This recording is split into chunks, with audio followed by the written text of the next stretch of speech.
Drafting करायला घेऊया। हे मेन फॅब्रिक आहे। थोडं अर्धा इंच ते पाऊण इंचाच्या वर आपल्याला एक स्ट्रेट लाईन ड्रॉ करायची आहे।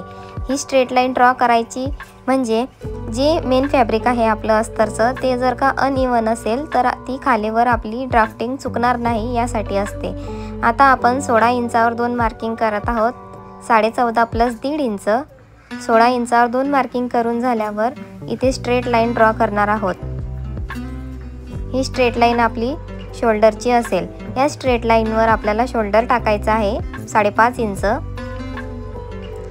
5.5 इंचावर 2 मार्किंग करायच्या आणि इथे पण ही स्ट्रेट लाईन ड्रॉ करायची आहे। पण त्याआधी या स्ट्रेट लाईनवर आपल्याला 6 इंचावर मुंड्याची मार्किंग करायची आहे। दोन ठिकाणी 6 इंचावर मुंड्याची मार्किंग करून घ्यायची। आता या दोघं स्ट्रेट लाईन ड्रॉ करून घ्यायच्या। व्यवस्थित ज्या मार्किंग आहे त्यावरच आपल्याला स्ट्रेट लाईन ड्रॉ करायच्या आहेत। या स्ट्रेट लाईन ड्रॉ करून झाल्यावर आता आपल्याला चेस्ट लाईन टाकायची आहे। छातीचा चौथा भाग प्लस 1.5 इंच मार्जिन 10.5 इंचावर आपल्याला मार्किंग करायची आहे। छातीचा चौथा भाग हा 9 येईल 36 साईजच्या ब्लाउजला। खाली सुद्धा आपल्याला 10.5 इंचावर मार्किंग करून घ्यायची आहे। ही मार्किंग झाल्यावर या दोघं मार्किंग आपण स्ट्रेट लाईन ड्रॉ करून जॉईन करूया। आता इथे आपल्याला मुंडा खोली टाकायची आहे। 1 इंचावर आपण मार्किंग करणार आहोत आणि हे सर्कलमध्ये ड्रॉ करणार आहोत। फ्रेंच कर्वचा यूज करायचा। खूप छान पद्धतीने आपले सर्कल ड्रॉ होते। आता इथे कमरेच्या साईडला आपल्याला 4.25 इंचावर मार्किंग करायची आहे दोन ठिकाणी।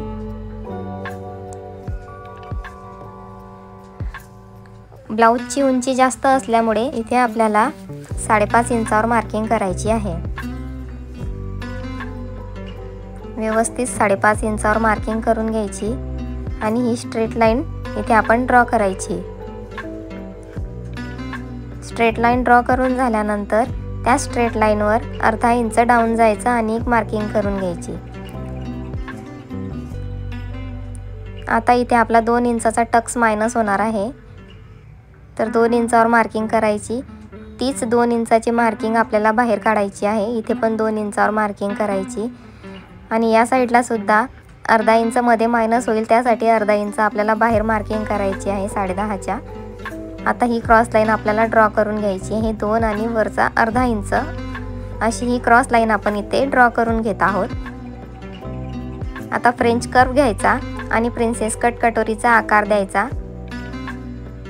व्यवस्थित इथे आपल्याला फ्रेंच कर्व ठेवायचा आहे आणि व्यवस्थितच आपल्याला फ्रेंच कर्वच्या साहाय्याने कटोरीचा आकार देऊन घ्यायचा आहे। हा आकार देऊन झाल्यानंतर इथे आपल्याला 1.5 इंच खाली डाऊन जाऊन एक मार्किंग करायची आहे आणि या लाईनीवर आपल्याला पाव इंच आजूबाजूने मार्किंग करायची आहे। आता या दोघं मार्किंग 1.5 इंचाला जॉईन करायच्या क्रॉसमध्ये। व्यवस्थित क्रॉसमध्ये ह्या 1.5 इंचापर्यंत गोलाईमध्येच जॉईन करायच्या।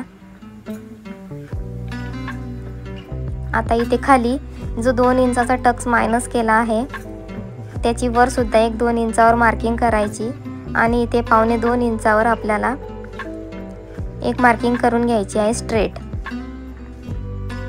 आता इथे प्रिन्सेस कट कटोरीचा पान शेपमध्ये आपल्याला आकार देऊन घ्यायचा आहे। या शेपची तुम्ही प्रॅक्टिस करा म्हणजे तुम्हाला जमेल व्यवस्थित। आता या साईडने अर्धा इंच आपण वर मार्किंग करणार आहोत। बाहेरच्या साईडने सुद्धा अर्धा इंचावर मार्किंग करायची आणि या दोघं क्रॉस लाईन ड्रॉ करून घ्यायच्या। कटोरीला टच करायचं आणि या साईडने सुद्धा साईड पीस जे आहे त्या साईडला क्रॉस लाईन टच झाली पाहिजे। आता इथे आपण बॅक पार्टची ड्रॉइंग बघत आहोत। इथे एक स्ट्रेट लाईन ड्रॉ करायची आणि तिथून वर आपल्याला ब्लाउजची उंची टाकायची आहे 14.5 प्लस 1 इंच। 15.5 इंचावर आपल्याला 2 मार्किंग करायचे आहेत।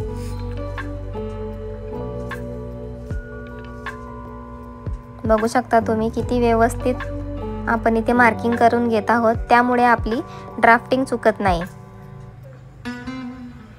कारण सगळा खेळ हा ड्राफ्टिंगवर असतो।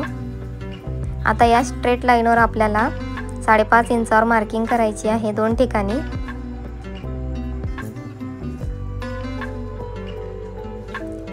आणि खाली या स्ट्रेट लाईनवर 6 इंचावर मार्किंग करायची मुंड्यासाठी। 2 ठिकाणी करायची म्हणजे आपली जी लाईन आपण ड्रॉ करतो ती क्रॉस जाणार नाही आणि आपली ड्राफ्टिंग बिघडणार नाही।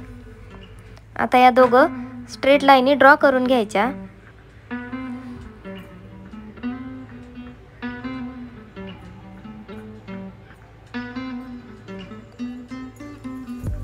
आता इथे 1.5 इंचावर मार्किंग करायची मुंडा खोलीची आणि मुंड्याचा आकार देऊन घ्यायचा।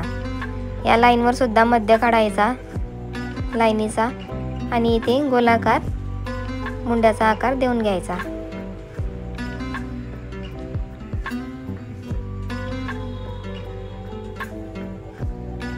व्यवस्थित ड्रॉ करायचा म्हणजे मागे आपल्या ब्लाऊजच्या फुगा येत नाही। जर बाहेरून असेल तर फुगा येईल, आतमध्ये व्यवस्थित जे मार्किंग केली आपण त्यावरच। आता इथे छातीचा चौथा भाग प्लस 1.5 इंच 10.5 इंचावर मार्किंग करायची। कमरेच्या साईडला सुद्धा 10.5 इंचावर मार्किंग करायची आणि एक स्ट्रेट लाईन ड्रॉ करायची। आता आपण ब्लाऊजला मागे टक्स नाही घेणार, त्यामुळे कमरेच्या साईडला खाली 1 इंच मायनस करायचं, आतमध्ये 1 इंच मायनस करून मार्किंग करायची आणि ही क्रॉस लाईन ड्रॉ करायची म्हणजे आपण टक्स घेणार नाही।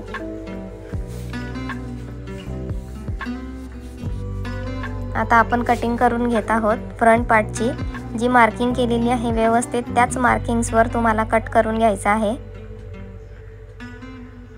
कटिंग तुम्ही व्यवस्थित बघा, नाहीतर काय होईल, जे आपल्याला कट करायचं आहे ते तुम्ही राहू द्याल, त्यामुळे कटिंग व्यवस्थित बघा। हे बघा, इथे आपण जो 2 इंचाचा टक्स मायनस केला होता तिथून वर जो 1/2 इंचाचा मायनस केला होता तिथपर्यंत व्यवस्थित कट करायचा आणि तो 1/2 इंचाचा टक्स मायनस करायचा। आता हा खाली 2 इंचाचा टक्स सुद्धा मायनस केलेला आहे।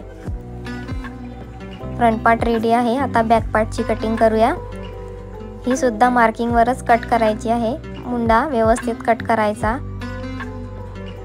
आणि ही जी क्रॉस लाईन आपण ड्रॉ केली होती तीच क्रॉस लाईन आपल्याला कट करायची आहे। हा खालचा भाग सुद्धा कट करून घ्यायचा आहे। आपला बॅक पार्ट सुद्धा रेडी आहे आणि फ्रंट पार्टचे साइड पीस आणि कटोरी सुद्धा रेडी आहे। ही कटोरी आहे आणि ही साइड पीस आहे। आता आपण स्लीव बघणार आहोत। आता इथे बघा मी स्लीव ही रेडी करून घेतलेली आहे ड्राफ्टिंग करून। या स्लीवची पूर्ण ड्राफ्टिंग तुम्हाला शिकायची असेल तर मला कमेंट बॉक्समध्ये कमेंट करून सांगा, म्हणजे मी तुम्हाला या स्लीवची ड्राफ्टिंग सुद्धा शिकवेल। आता इथे हिला कट करून घेऊया। छान हा क्रॉस लाईन कट करून घ्यायची। इथे सगळ्यात आधी हा 1 इंचा जो मार्किंग आहे ती कट करायची, स्ट्रेट कट करायचा आणि वरचा जो आपण पफसाठी कर्व दिला आहे तो कट करायचा। त्यानंतर इथे बघा एक कट देऊन घेऊ आपण। त्यानंतर फॅब्रिक हे ओपन करायचं आणि हा फ्रंट साईडचा जो कट असतो तो सुद्धा इथे कट करायचा, म्हणजे आपली ही पफ स्लीव्स रेडी झालेली आहे कट करून। ही स्लीव्ज आहे, हा फ्रंट पार्ट आहे बघा, फ्रंट पार्टचे 2 पीस आणि हा बॅक पार्ट।